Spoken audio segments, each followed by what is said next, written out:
elevator indicator is the only thing that moves. A small amber number glowing above the doors, steady, unimpressed, as if it has been counting nights like this for years. The hallway outside is still, carpet dark, walls holding faint reflections from emergency lights. No voices, no footsteps, only the building's quiet awareness of itself. The doors open without a chime, a soft separation of metal, then the gentle breath of cooler air. Inside, the elevator light is low and warm. It makes the stainless steel feel softer than it should. The floor mat is clean, edges squared, nothing out of place. A service mirror covers one wall. It reflects the empty hallway, then reflects the empty car again, doubling the stillness. The doors close slowly, not dramatic, just finished with being open. The elevator begins to rise. No sudden lift, only a smooth motion that feels like floating. The building does not vibrate. It simply allows the car to move through it. A faint hum settles beneath everything. Cables, motor, a restrained mechanical presence that never becomes noise.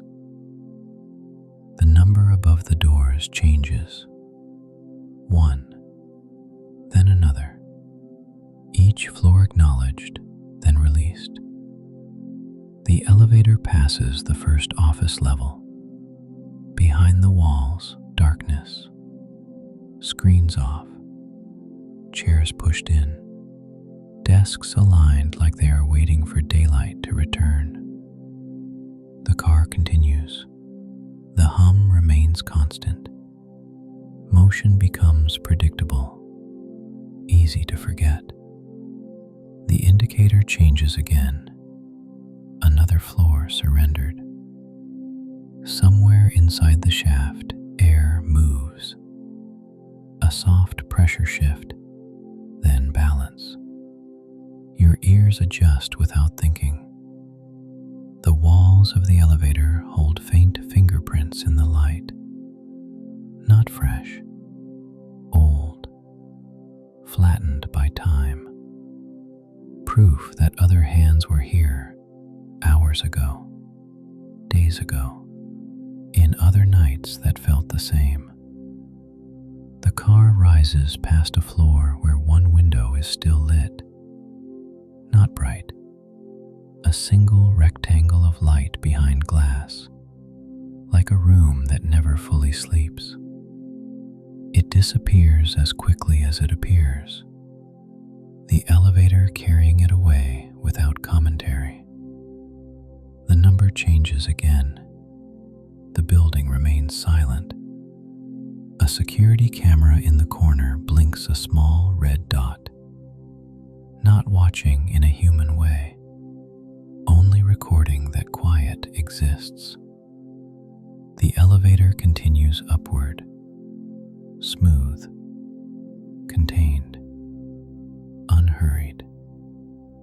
At the next floor, the car slows briefly, not stopping, just listening, as if it could choose to pause.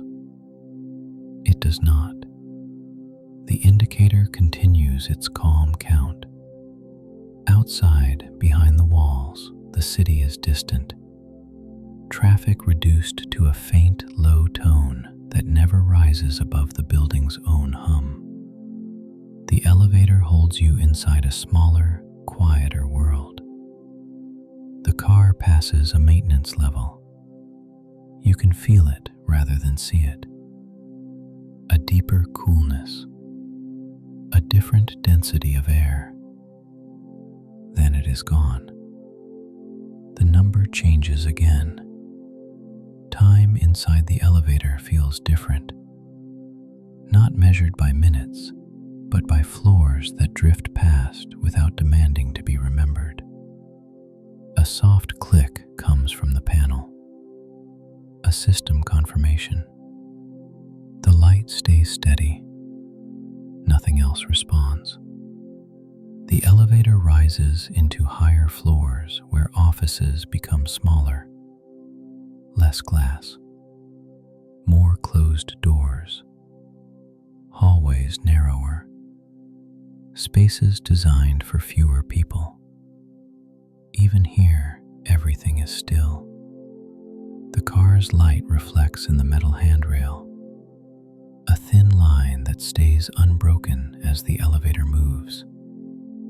Steady, reliable. The indicator reaches a number that feels close to the top. The elevator slows slightly, not to stop, but to prepare the motion for ending. The hum lowers, becomes softer, almost distant. The car glides past one last floor. The indicator changes, then holds. The elevator eases to a stop with barely a sensation. No jolt, no thud. Only the feeling of motion finishing its sentence. For a moment, the doors do not open. The pause is quiet and complete, the building holding still around you. Then the doors separate. Cool air enters. A hallway appears, lit by a single strip of light along the ceiling. The floor is clean, the walls muted, the space empty. The elevator waits with its doors open, patient, as if it will remain here forever unless asked otherwise. You step out. The carpet absorbs the sound. The elevator does not react. Behind you, the doors close again, slowly, softly. Finished. The indicator remains lit inside, a small amber number holding its place. The elevator stays ready. The building stays quiet. And as the night continues above the sleeping floors, the service elevator rests, prepared to rise again through silence, carrying nothing but steady motion until the moment it is needed. The hallway receives the quiet without resistance. Sound disappears into the carpet, walls absorbing what little remains. Overhead, a single light hums faintly, not flickering, just present, as if reminding the space that it exists. The elevator behind you settles, a soft internal adjustment, cables relaxing, systems returning to idle. Nothing calls it back yet. The corridor stretches in both directions, doors evenly spaced, numbers small and unobtrusive, each one marking a place that has already gone to rest. Behind one door, a cleaning cart waits, plastic wheels aligned, cloths folded neatly on the handle, everything paused mid-purpose. Farther down, a window looks out over the city, glass cool, the view flattened by height and distance. Lights below feel slower, as if the ground has already begun to forget the night. The elevator indicator changes behind closed doors, descending now. One floor released, then another, the motion felt rather than heard. The hallway does not react. It keeps its stillness intact. A vent above exhales gently, air moving moving through hidden paths, keeping temperature steady, keeping balance. The elevator stops somewhere below, doors opening for no one, then closing again, the car continuing its quiet duty. In the hallway, shadows soften, edges blur slightly as your eyes adjust. Everything feels less defined, less demanding. A door handle catches the light, metal dull, warmed slightly by the building itself. It does not turn. Time stretches again, not forward, outward. The elevator resumes its descent. A faint vibration passes through the floor, then disappears.